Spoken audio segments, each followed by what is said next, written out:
ਇਹ ਹਫ਼ਤਾਵਾਰ ਬਾਈਬਲ ਦਾ ਦਰਸੀਵਾਜ਼ Plainfield Christian Science Church Independent ਵੱਲੋਂ ਹੈ, ਜਿਹੜਾ ਨਿਊ ਜਰਜ਼ੀ ਅਮਰੀਕਾ ਵਿੱਚ ਹੈ।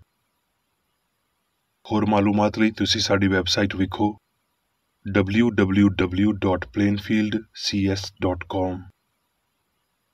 ਇਹ ਸਬਕ 2 ਫਰਵਰੀ 2025 ਐਤਵਾਰ ਦੇ ਦਿਨ ਹਫ਼ਤੇ ਦੇ ਅਖੀਰ ਉੱਤੇ ਤੁਹਾਡੇ ਪੜ੍ਹਨ ਲਈ ਤਿਆਰ ਕੀਤਾ ਗਿਆ ਹੈ। ਮਜ਼ਮੂਨ ਪਿਆਰ। ਸੁਨਹਿਰੀ ਮਤਨ ਰੋਮੀਓ। ਸਾਰੀਆਂ ਸ਼ੈਵਾਂ ਰਲ ਕੇ ਰੱਬ ਦੇ ਨਾਲ ਪਿਆਰ ਕਰਨ ਵਾਲਿਆਂ ਲਈ ਭਲਾਈ ਪੈਦਾ ਕਰਦੀਆਂ ਨੇ। ਜਵਾਬੀ ਪੜ੍ਹਾਈ। ਯੂਹੰਨਾ। ਐ ਪਿਆਰਿਓ, ਆਓ ਅਸੀਂ ਇੱਕ ਦੂਜੇ ਨਾਲ ਪਿਆਰ ਕਰੀਏ, ਕਿਉਂ ਜੇ ਪਿਆਰ ਰੱਬ ਵੱਲੋਂ ਹੈ ਤੇ ਜਿਹੜਾ ਕੋਈ ਰੱਬ ਨਾਲ ਪਿਆਰ ਰੱਖਦਾ ਏ ਉਹ ਰੱਬ ਤੋਂ ਜੰਮਿਆ ਏ ਤੇ ਰੱਬ ਨੂੰ ਜਾਣਦਾ ਏ। ਜਿਹੜਾ ਪਿਆਰ ਨਹੀਂ ਰੱਖਦਾ ਉਹ ਰੱਬ ਨੂੰ ਨਹੀਂ ਜਾਣਦਾ, ਕਿਉਂ ਜੇ ਰੱਬ ਪਿਆਰ ਏ। ਜਿਹੜਾ ਪਿਆਰ ਰੱਬ ਨੂੰ ਸਾਡੇ ਨਾਲ ਏ ਉਹ ਇਹਦੇ ਤੋਂ ਜ਼ਾਹਿਰ ਹੁੰਦਾ ਏ ਵੀ ਰੱਬ ਨੇ ਆਪਣੇ ਇਕਲੌਤੇ ਪੁੱਤਰ ਨੂੰ ਜੱਗ ਵਿੱਚ ਘੱਲਿਆ ਤਾਂ ਜੋ ਅਸੀਂ ਉਹਦੇ ਪਾਰੋਂ ਜ਼ਿੰਦਾ ਰਹੀਏ। ਪਿਆਰ ਇਹਦੇ ਵਿੱਚ ਨਹੀਂ ਭਈ ਅਸੀਂ ਰੱਬ ਨਾਲ ਪਿਆਰ ਕੀਤਾ, ਬਲਕਿ ਇਹਦੇ ਵਿੱਚ ਹੈ ਭਈ ਉਹਨੇ ਸਾਡੇ ਨਾਲ ਪਿਆਰ ਕੀਤਾ ਤੇ ਸਾਡੇ ਪਾਪਾਂ ਦੇ ਕਫਾਰੇ ਲਈ ਆਪਣੇ ਪੁੱਤਰ ਨੂੰ ਘੱਲਿਆ। ਐ ਪਿਆਰਿਓ, ਜਦੋਂ ਰੱਬ ਨੇ ਸਾਡੇ ਨਾਲ ਇੰਜ ਦਾ ਪਿਆਰ ਕੀਤਾ ਤੇ ਸਾਡੇ ਉੱਤੇ ਵੀ ਇੱਕ ਦੂਜੇ ਨਾਲ ਪਿਆਰ ਰੱਖਣਾ ਫਰਜ਼ ਏ। ਰੱਬ ਨੂੰ ਕਦੀ ਕਿਸੇ ਨੇ ਨਹੀਂ ਵੇਖਿਆ। ਜੇ ਅਸੀਂ ਇੱਕ ਦੂਜੇ ਨਾਲ ਪਿਆਰ ਰੱਖਦੇ ਹਾਂ ਤੇ ਰੱਬ ਸਾਡੇ ਵਿੱਚ ਰਹਿੰਦਾ ਏ ਤੇ ਉਹਦਾ ਪਿਆਰ ਸਾਡੇ ਵਿੱਚ ਕਾਮਲ ਹੋ ਗਿਆ ਏ। ਦਰਸੀਵਾਜ਼ ਬਾਈਬਲ ਵਿੱਚੋਂ ਯਰਮੀਆ। ਖੁਦਾਵੰਦ ਪੁਰਾਣੇ ਜ਼ਮਾਨੇ ਤੋਂ ਮੇਰੇ ਉੱਤੇ ਜ਼ਾਹਰ ਹੋਇਆ ਤੇ ਆਖਿਆ ਭਈ ਮੈਂ ਤੇਰੇ ਨਾਲ ਹਮੇਸ਼ਾ ਦਾ ਪਿਆਰ ਰੱਖਿਆ ਏ, ਐਸੇ ਲਈ ਮੈਂ ਆਪਣੀ ਸ਼ਫਕਤ ਤੇਰੇ ਉੱਤੇ ਵਧਾਈ। ਇਫਸੀਓਂ। ਇਸ ਲਈ ਪਿਆਰੇ ਫਰਜ਼ੰਦਾਂ ਵਾਂਗਰ ਰੱਬ ਵਰਗੇ ਬਣੋ ਤੇ ਪਿਆਰ ਨਾਲ ਚੱਲੋ, ਜਿਵੇਂ ਮਸੀਹ ਨੇ ਤੁਹਾਡੇ ਨਾਲ ਪਿਆਰ ਕੀਤਾ ਤੇ ਸਾਡੇ ਲਈ ਆਪਣੇ ਆਪ ਨੂੰ ਖੁਸ਼ਬੂ ਵਾਂਗਰ ਰੱਬ ਦੀ ਨਜ਼ਰ ਕਰਕੇ ਕੁਰਬਾਨ ਕੀਤਾ। ਰੂਤ। ਤੇ ਇਹਨਾਂ ਦਿਨਾਂ ਵਿੱਚ ਹੀ ਜਦ ਕਾਜ਼ੀ ਇਨਸਾਫ ਕਰਦੇ ਹੁੰਦੇ ਸੀ, ਇੰਜ ਹੋਇਆ ਭਈ ਇਸ ਧਰਤੀ ਉੱਤੇ ਕਾਲ ਪੈ ਗਿਆ ਤੇ ਯਹੂਦਾ ਦੇ ਬੈਤਲਹਮ ਦਾ ਇੱਕ ਬੰਦਾ ਆਪਣੀ ਬੁੱਢੀ ਤੇ 2 ਪੁੱਤਰਾਂ ਨੂੰ ਲੈ ਕੇ ਟੁਰਿਆ ਭਈ ਮੁਆਬ ਦੇ ਮੁਲਕ ਵਿੱਚ ਜਾ ਕੇ ਵਸੇ। ਇਸ ਬੰਦੇ ਦਾ ਨਾਂ ਅਲੀ ਮਲਕ ਤੇ ਉਹਦੀ ਬੁੱਢੀ ਦਾ ਨਾਂ ਨੌਮੀ ਸੀ ਤੇ ਉਹਦੇ ਦੋਨਾਂ ਪੁੱਤਰਾਂ ਦੇ ਨਾਂ ਮਹਿਲੂਨ ਤੇ ਕਲਿਊਨ ਸੀ। ਤੇ ਨੌਮੀ ਦਾ ਬੰਦਾ ਅਲੀ ਮਲਕ ਮਰ ਗਿਆ। ਇਸ ਤਰ੍ਹਾਂ ਬਸ ਉਹ ਤੇ ਉਹਦੇ ਦੋਵੇਂ ਪੁੱਤਰ ਬਾਕੀ ਰਹਿ ਗਏ। ਇਹਨਾਂ ਦੋਵਾਂ ਨੇ ਇੱਕ ਮੁਆਬੀ ਔਰਤ ਵਿਆਹ ਲਈ। ਇਹਨਾਂ ਵਿੱਚੋਂ ਇੱਕ ਦਾ ਨਾਂ ਅਰਫਾ ਤੇ ਦੂਜੀ ਦਾ ਨਾਂ ਰੂਤ ਸੀ ਤੇ ਉਹ ਉੱਥੇ ਕਰੀਬ 10 ਵਰ੍ਹੇ ਰਹਿੰਦੇ ਰਹੇ ਤੇ ਮਹਿਲੂਨ ਤੇ ਕਲਿਊਨ ਦੋਵੇਂ ਮਰ ਗਏ। ਇਸ ਤਰ੍ਹਾਂ ਉਹ ਬੁੱਢੀ ਆਪਣੇ ਦੋਵਾਂ ਪੁੱਤਰਾਂ ਤੇ ਆਪਣੇ ਬੰਦੇ ਤੋਂ ਛੁੱਟ ਗਈ। ਤਦ ਉਹ ਆਪਣੀਆਂ ਦੋਵਾਂ ਨੂੰਹਾਂ ਨੂੰ ਲੈ ਕੇ ਉੱਠੀ ਭਈ ਮੁਆਬ ਦੇ ਮੁਲਕ ਨੂੰ ਪਰਤ ਜਾਵੇ। ਇਸ ਲਈ ਵੀ ਉਹਨੇ ਮੁਆਬ ਦੇ ਮੁਲਕ ਵਿੱਚ ਇਹ ਹਾਲ ਸੁਣਿਆ ਭਈ ਖੁਦਾਵੰਦ ਨੇ ਆਪਣੇ ਲੋਕਾਂ ਨੂੰ ਰੋਟੀ ਦਿੱਤੀ ਤੇ ਇੰਜ ਉਹਨਾਂ ਦੀ ਖਬਰ ਲਈ। ਤੇ ਨੌਮੀ ਨੇ ਆਪਣੀਆਂ ਦੋਵਾਂ ਨੂੰਹਾਂ ਨੂੰ ਆਖਿਆ ਭਈ ਤੁਸੀਂ ਦੋਵੇਂ ਆਪਣੇ ਆਪਣੇ ਪੇਕੇ ਟੁਰ ਜਾਓ, ਜਿਵੇਂ ਤੁਸੀਂ ਮਰਿਆਂ ਨਾਲ ਕੀਤਾ ਤੇ ਜਿਵੇਂ ਮੇਰੇ ਨਾਲ ਕੀਤਾ, ਉਂਝ ਹੀ ਰੱਬ ਤੁਹਾਡੇ ਨਾਲ ਮਿਹਰ ਨਾਲ ਪੇਸ਼ ਆਵੇ। ਤੇ ਅਰਫਾ ਨੇ ਆਪਣੀ ਸੱਸ ਨੂੰ ਚੁੰਮਿਆ, ਪਰ ਰੂਤ ਉਹਦੇ ਨਾਲ ਚਮੜੀ ਰਹੀ। ਰੂਤ ਨੇ ਆਖਿਆ, ਤੂੰ ਮਿੰਨਤ ਨਾ ਕਰ ਭਈ ਮੈਂ ਤੈਨੂੰ ਛੱਡ ਜਾਵਾਂ ਤੇ ਤੇਰੇ ਮਗਰੋਂ ਪਰਤ ਜਾਵਾਂ, ਕਿਉਂ ਜੇ ਜਿੱਥੇ ਤੂੰ ਜਾਵੇਂਗੀ ਮੈਂ ਜਾਵਾਂਗੀ ਤੇ ਜਿੱਥੇ ਤੂੰ ਰਵੇਂਗੀ ਮੈਂ ਵੀ ਰਵਾਂਗੀ। ਤੇਰੇ ਲੋਕੀ ਮੇਰੇ ਲੋਕੀ ਤੇ ਤੇਰਾ ਰੱਬ ਮੇਰਾ ਰੱਬ ਏ। ਇਸ ਤਰ੍ਹਾਂ ਉਹ ਦੋਵੇਂ ਟੁਰਦੀਆਂ ਬੈਤਲਹਮ ਵਿੱਚ ਆਈਆਂ। ਰੂਤ। ਤੇ ਨੌਮੀ ਦੇ ਬੰਦੇ ਦਾ ਇੱਕ ਰਿਸ਼ਤੇਦਾਰ ਸੀ ਜਿਹੜਾ ਅਲੀ ਮਲਕ ਦੇ ਘਰਾਣੇ ਦਾ ਬੜਾ ਮਾਲਦਾਰ ਸੀ ਤੇ ਉਹਦਾ ਨਾਮ ਬੋਅਜ਼ ਸੀ। ਇਸ ਤਰ੍ਹਾਂ ਮੁਆਬੀ ਰੂਤ ਨੇ ਨੌਮੀ ਨੂੰ ਆਖਿਆ ਭਈ ਮੈਨੂੰ ਇਜਾਜ਼ਤ ਦੇ ਤੇ ਮੈਂ ਪੈਲੀ ਵਿੱਚ ਜਾਵਾਂ ਤੇ ਜਿਹੜਾ ਕੋਈ ਮੇਰੇ ਉੱਤੇ ਕਰਮ ਦੀ ਨਜ਼ਰ ਕਰੇ ਮੈਂ ਉਹਦੇ ਮਗਰ ਬਾਲੀਆਂ ਚੁਗਾਂ। ਉਹਨੇ ਉਹਨੂੰ ਆਖਿਆ, ਜਾ ਮੇਰੀ ਧੀਏ। ਤਦ ਬੋਅਜ਼ ਨੇ ਰੂਤ ਨੂੰ ਆਖਿਆ, ਹੈ ਮੇਰੀ ਧੀਏ, ਕੀ ਤੈਨੂੰ ਸੁਣਦਾ ਨਹੀਂ? ਤੂੰ ਦੂਜੀ ਪੈਲੀ ਵਿੱਚ ਬਾਲੀਆਂ ਚੁਗਣ ਨੂੰ ਨਾ ਜਾਵੀਂ। ਤੇ ਨਾ ਇੱਥੋਂ ਨਿਕਲੀ, ਬਲਕਿ ਮੇਰੀਆਂ ਨੌਕਰਾਨੀਆਂ ਦੇ ਨਾਲ ਰਵੀਂ। ਉਸ ਪੈਲੀ ਉੱਤੇ ਜਿਹਨੂੰ ਉਹ ਵੱਢਦੇ ਨੇ ਤੇਰੀਆਂ ਅੱਖੀਆਂ ਜੰਮੀਆਂ ਰਹਿਣ, ਤੇ ਤੂੰ ਇਹਨਾਂ ਦੇ ਹੀ ਮਗਰ ਟੁਰੀ। ਕੀ ਮੈਂ ਇਹਨਾਂ ਜਵਾਨਾਂ ਨੂੰ ਹੁਕਮ ਨਹੀਂ ਦਿੱਤਾ ਭਈ ਉਹ ਤੈਨੂੰ ਹੱਥ ਨਾ ਲਾਉਣ? ਤੇ ਜਦ ਤੈਨੂੰ ਤਰੇ ਲੱਗੇ ਤੇ ਭਾਂਡਿਆਂ ਦੇ ਕੋਲ ਜਾ ਕੇ ਉਸ ਪਾਣੀ ਵਿੱਚੋਂ ਪੀ ਲਵੀਂ ਜਿਹੜਾ ਮੇਰੇ ਜਵਾਨਾਂ ਨੇ ਭਰਿਆ ਏ। ਤਦ ਉਹ ਮੂੰਹ ਭਰਨੇ ਡਿੱਗੀ ਤੇ ਧਰਤੀ ਉੱਤੇ ਸਿਰ ਸੁੱਟ ਕੇ ਉਹਨੂੰ ਆਖਿਆ, ਕੀ ਗੱਲ ਏ ਭਈ ਤੂੰ ਮੇਰੇ ਉੱਤੇ ਕਰਮ ਦੀ ਨਜ਼ਰ ਕਰਕੇ ਮੇਰੀ ਖਬਰ ਲੈਣਾ ਏ, ਜਦ ਕਿ ਮੈਂ ਪਰਦੇਸਾਂ ਹਾਂ। ਬੋਇਜ਼ ਨੇ ਉਹਨੂੰ ਆਖਿਆ, ਜੋ ਕੁਝ ਤੂੰ ਆਪਣੇ ਬੰਦੇ ਦੇ ਮਰਨ ਤੋਂ ਬਾਅਦ ਆਪਣੀ ਸੱਸ ਦੇ ਨਾਲ ਕੀਤਾ, ਉਹ ਸਭ ਮੈਨੂੰ ਚੰਗੀ ਤਰ੍ਹਾਂ ਪਤਾ ਏ ਭਈ ਤੂੰ ਕਿਵੇਂ ਆਪਣੇ ਮਾਂ-ਪਿਓ ਤੇ ਆਪਣੀ ਧਰਤੀ ਨੂੰ ਛੱਡਿਆ ਤੇ ਇਹਨਾਂ ਲੋਕਾਂ ਵਿੱਚ ਜਿਨ੍ਹਾਂ ਨੂੰ ਤੂੰ ਇਹਦੇ ਤੋਂ ਪਹਿਲਾਂ ਨਾ ਜਾਣਦੀ ਸੀ ਆ ਗਈ। ਖੁਦਾਵੰਦ ਤੇਰੇ ਕੰਮ ਦਾ ਬਦਲਾ ਦੇਵੇ, ਬਲਕਿ ਖੁਦਾਵੰਦ ਇਸਰਾਈਲ ਦੇ ਰੱਬ ਵੱਲੋਂ ਜਿਹਦੇ ਪਰਾਂ ਹੇਠਾਂ ਤੂੰ ਪਨਾਹ ਲੈਣ ਆਈ ਏ, ਤੈਨੂੰ ਪੂਰਾ ਅਜਰ ਮਿਲੇ। ਰੂਤ। ਇਸ ਲਈ ਬੋਇਜ਼ ਨੇ ਰੂਤ ਨੂੰ ਲਿਆ ਤੇ ਉਹ ਉਹਦੀ ਬੁੱਢੀ ਬਣੀ ਤੇ ਉਹਨੇ ਉਹਦੇ ਨਾਲ ਖਲਵਤ ਕੀਤੀ ਤੇ ਖੁਦਾਵੰਦ ਦੇ ਫਜ਼ਲ ਨਾਲ ਉਹ ਹਾਮਲਾ ਹੋਈ ਤੇ ਉਹਦੇ ਪੁੱਤਰ ਹੋਇਆ।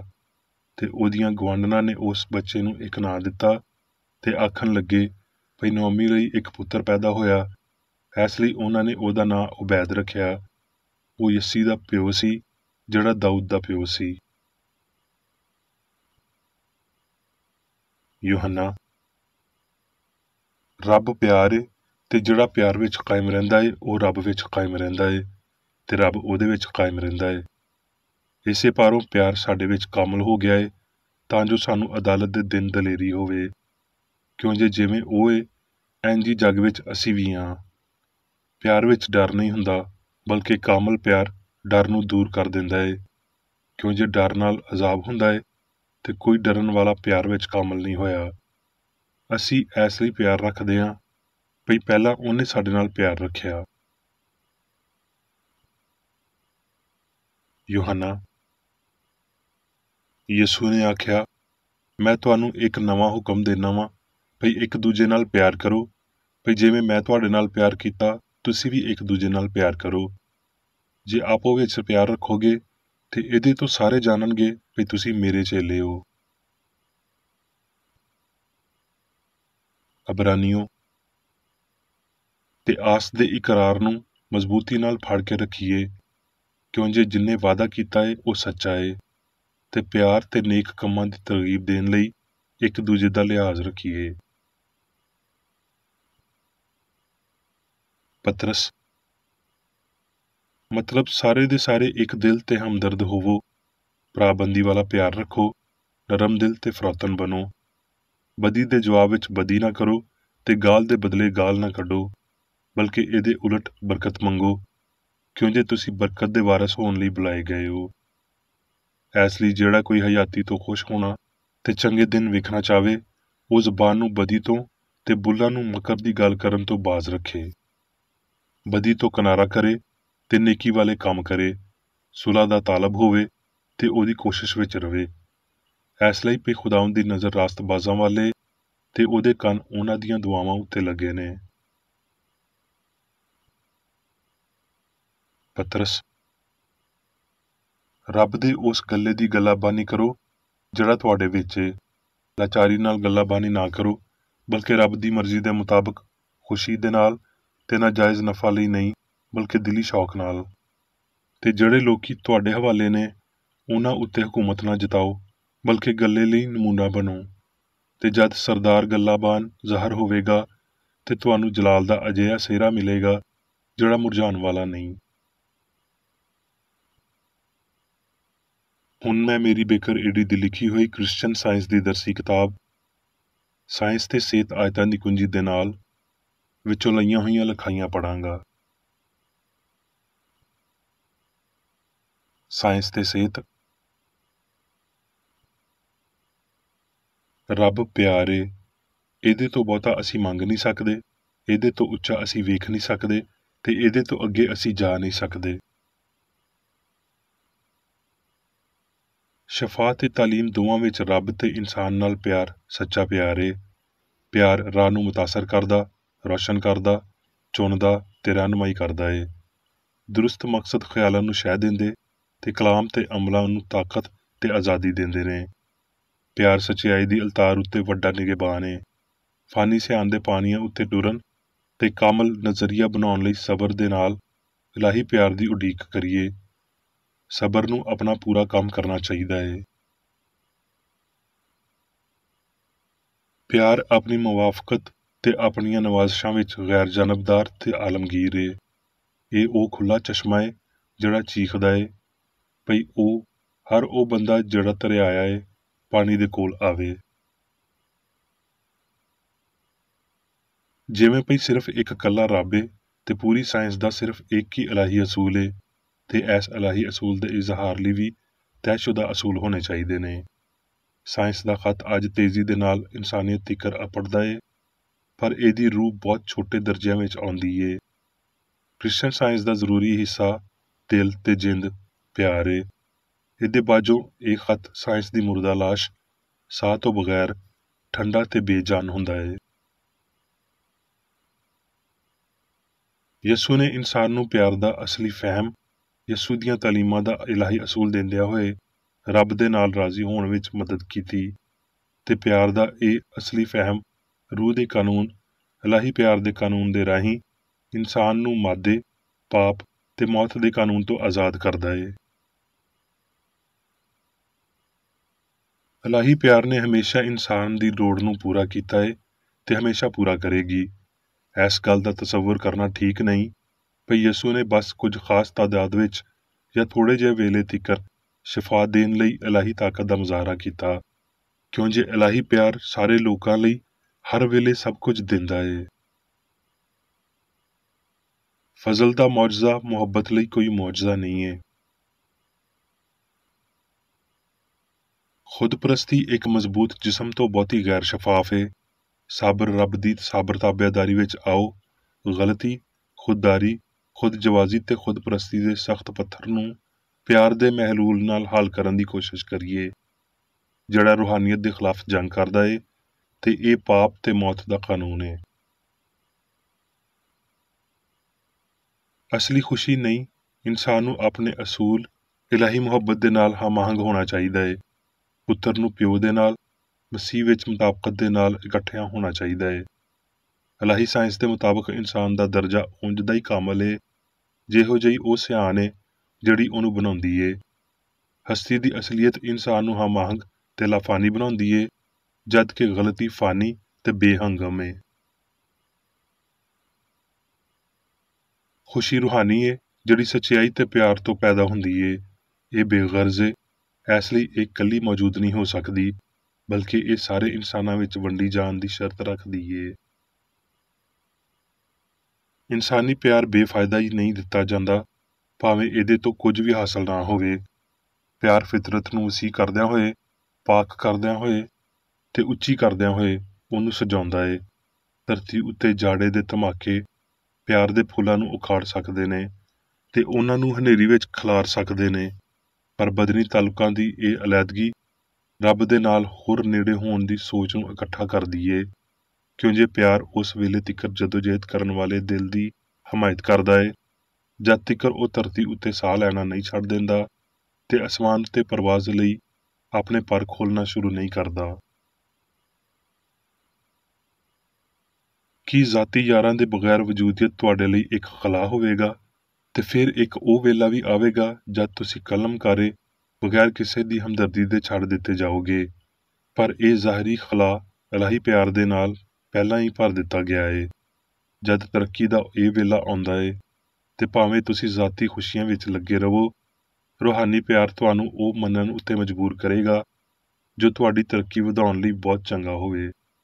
ਯਾਰ ਧੋਖਾ ਦੇਣਗੇ ਤੇ ਵੈਰੀ ਇਲਜ਼ਾਮ ਲਾਉਣਗੇ, ਜਦ ਤੀਕਰ ਵੀ ਤੁਹਾਡੀ ਉਚਾਈ ਲਈ ਸਬਕ ਚੰਗਾ ਨਹੀਂ ਬਣ ਜਾਂਦਾ, ਕਿਉਂ ਜੇ ਬੰਦੇ ਦੀ ਇੰਤਹਾ ਰੱਬ ਲਈ ਮੌਕਾ ਹੁੰਦਾ ਏ। ਲਖਾਰੀ ਨੇ ਉੱਤੇ ਲਿਖੀ ਹੋਈ ਪੇਸ਼ਨਗੋਈ ਤੇ ਇਹਦੀਆਂ ਬਰਕਤਾਂ ਦਾ ਤਜਰਬਾ ਕੀਤਾ ਏ, ਇਸ ਲਈ ਉਹ ਬੰਦਿਆਂ ਨੂੰ ਆਪਣੀ ਜਿਸਮਾਨੀਅਤ ਨੂੰ ਘੱਟ ਕਰਨ ਤੇ ਰੂਹਾਨੀ ਨੂੰ ਅਪਣਾਉਣ ਦੀ ਤਾਲੀਮ ਦਿੰਦਾ ਏ।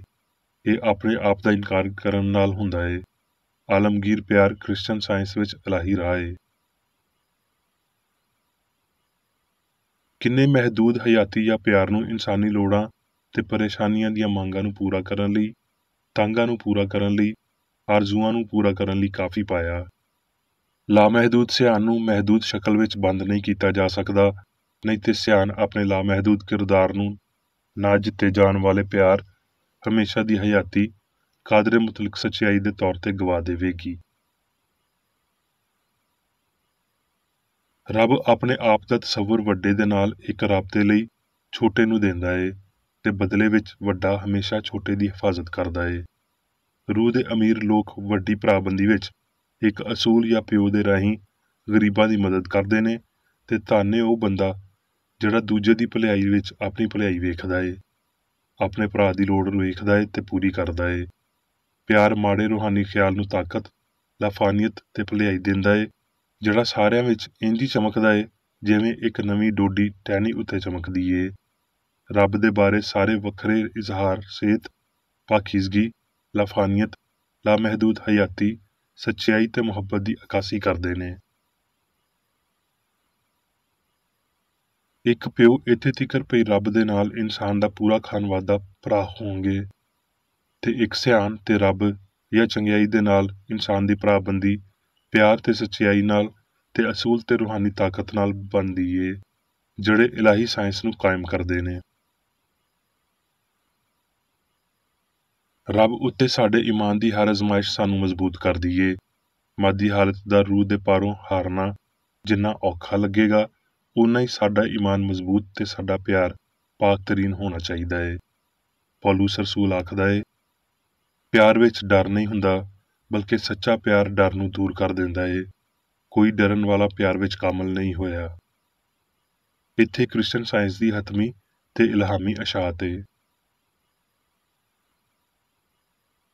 ਪਿਆਰ ਕ੍ਰਿਸਚਨ ਸਾਇੰਸ ਦੇ ਕਾਨੂੰਨ ਨੂੰ ਪੂਰਾ ਕਰਦਾ ਏ, ਤੇ ਇਸ ਇਲਾਹੀ ਅਸੂਲ ਤੋਂ ਬਗੈਰ ਕੁਝ ਵੀ ਸਮਝਿਆ ਜਾਣ ਵਾਲਾ ਤੇ ਜ਼ਾਹਰ ਹੋਣ ਵਾਲਾ ਅਸਮਾਨੀ ਕਿਤਾਬ ਦੀ ਬਸੀਰਤ ਨੂੰ ਆਰਾਸਤਾ ਨਹੀਂ ਕਰ ਸਕਦਾ। ਇਹ ਕਿਤਾਬ ਜਿਹੜੀ ਸੱਚਾਈ ਦੇ ਨਾਲ ਗਲਤੀ ਦੀਆਂ 7 ਮੋਹਰਾਂ ਖੋਲਦੀ ਏ, ਜਾਂ ਪਾਪ, ਬਿਮਾਰੀ ਤੇ ਮੌਤ ਦੇ ਹਜ਼ਾਰਾਂ ਵਹਿਮਾਂ ਨੂੰ ਬੇਨਕਾਬ ਕਰਦੀ ਏ। ਪਿਆਰ ਆਜ਼ਾਦ ਕਰਨ ਵਾਲਾ ਏ। ਹੁਣ ਮੈਂ ਮੇਰੀ ਬੇਕਰ ਏਡੀ ਵੱਲੋਂ ਚਰਚ ਮੈਨੂਅਲ ਵਿੱਚ ਦਿੱਤੇ ਹੋਏ ਰੋਜ਼ਾਨਾ ਦੇ 3 ਫਰਜ਼ ਪੜਾਂਗਾ। ਰੋਜ਼ਾਨਾ ਦੀ ਦੁਆ। ਇਸ ਚਰਚ ਦੇ ਹਰ ਰੁਕਨ ਦਾ ਇਹ ਫਰਜ਼ ਏ ਭਈ ਉਹ ਹਰ ਰੋਜ਼ ਇਹ ਦੁਆ ਕਰੇ, ਤੇਰੀ ਬਾਦਸ਼ਾਹੀ ਆਵੇ, ਇਲਾਹੀ ਸੱਚਾਈ, ਹਯਾਤੀ ਤੇ ਪਿਆਰ ਦੀ ਸਲਤਨਤ ਮੇਰੇ ਅੰਦਰ ਕਾਇਮ ਹੋਵੇ, ਤੇ ਸਾਰੇ ਪਾਪ ਮੈਥੋਂ ਨਿਕਲ ਜਾਣ, ਤੇ ਤੇਰਾ ਕਲਾਮ ਸਾਰੇ ਇਨਸਾਨਾਂ ਦੇ ਪਿਆਰ ਨੂੰ ਵਧਾਵੇ ਤੇ ਉਹਨਾਂ ਉੱਤੇ ਹੁਕੂਮਤ ਕਰੇ। ਮਕਸਦਾਂ ਤੇ ਕੰਮਾਂ ਦਾ ਇੱਕ ਅਸੂਲ। ਨਾ ਕੋਈ ਮੁਖਾਲਫਤ ਤੇ ਨਾ ਕੋਈ ਜ਼ਾਤੀ ਤਾਲੁਕ ਮਾਦਰੀ ਚਰਚ ਦੇ ਕਿਸੇ ਰੁਕਨ ਦੇ ਮਕਸਦਾਂ ਜਾਂ ਕੰਮਾਂ ਉੱਤੇ ਅਸਰ ਕਰਨੇ ਚਾਹੀਦੇ। ਸਾਇੰਸ ਵਿੱਚ ਬਸ ਇਲਾਹੀ ਪਿਆਰ ਹੀ ਹੁਕੂਮਤ ਕਰਦਾ ਏ, ਤੇ ਇੱਕ ਮਸੀਹੀ ਸਾਇੰਸਦਾਨ ਪਾਪ ਨੂੰ ਰੱਦ ਕਰਦਿਆਂ ਹੋਏ ਸੁੱਚੀ ਭਰਾਬੰਦੀ, ਖੈਰਾਤ ਪਸੰਦੀ ਤੇ ਮਾਫੀ ਨਾਲ ਪਿਆਰ ਦੀਆਂ ਮਿੱਠੀਆਂ ਸੱਚਾਈਆਂ ਦਾ ਪਰਛਾਵਾਂ ਬਣਦਾ ਏ। ਇਸ ਚਰਚ ਦੇ ਸਾਰੇ ਰੁਕਨਾਂ ਨੂੰ ਸਾਰੇ ਪਾਪਾਂ ਤੋਂ, ਗਲਤ ਤਰ੍ਹਾਂ ਦੀਆਂ ਪੇਸ਼ਨਗੋਈਆਂ, ਮੁਨਸਫੀਆਂ, ਮੁਜ਼ਾਮਤਾਂ, ਸਲਾਵਾਂ, ਗਲਤ ਅਸਰਾਂ ਨੂੰ ਲੈਣ ਤੇ ਗਲਤ ਅਸਰ ਦੇਣ ਤੋਂ ਆਜ਼ਾਦ ਰਹਿਣ ਲਈ ਹਰ ਰੋਜ਼ ਖਿਆਲ ਰੱਖਣਾ ਚਾਹੀਦਾ ਏ ਤੇ ਦੁਆ ਕਰਨੀ ਚਾਹੀਦੀ ਏ। ਫਰਜ਼ ਲਈ ਚੁਸਤੀ। ਇਸ ਚਰਚ ਦੇ ਹਰ ਰੁਕਨ ਦਾ ਇਹ ਫਰਜ਼ ਏ ਪਈ ਉਹ ਹਰ ਰੋਜ਼ ਜਾਰਹਾਨਾ ਜ਼ਹਿਨੀ ਸਲਾਵਾਂ ਦੇ ਖਿਲਾਫ ਆਪਣੇ ਆਪ ਨੂੰ ਤਿਆਰ ਰੱਖੇ, ਤੇ ਰੱਬ, ਆਪਣੇ ਕਾਇਦ ਤੇ ਇਨਸਾਨਾਂ ਲਈ ਆਪਣੇ ਫਰਜ਼ਾਂ ਨੂੰ ਨਾ ਕਦੀ ਭੁੱਲੇ ਤੇ ਨਾ ਕਦੀ ਨਜ਼ਰਅੰਦਾਜ਼ ਕਰੇ। ਉਹਦੇ ਕੰਮਾਂ ਦੇ ਰਾਹੀਂ ਉਹਦਾ ਇਨਸਾਫ ਹੋਵੇਗਾ, ਉਹ ਬੇਕਸੂਰ ਜਾਂ ਕਸੂਰਵਾਰ ਹੋਵੇਗਾ।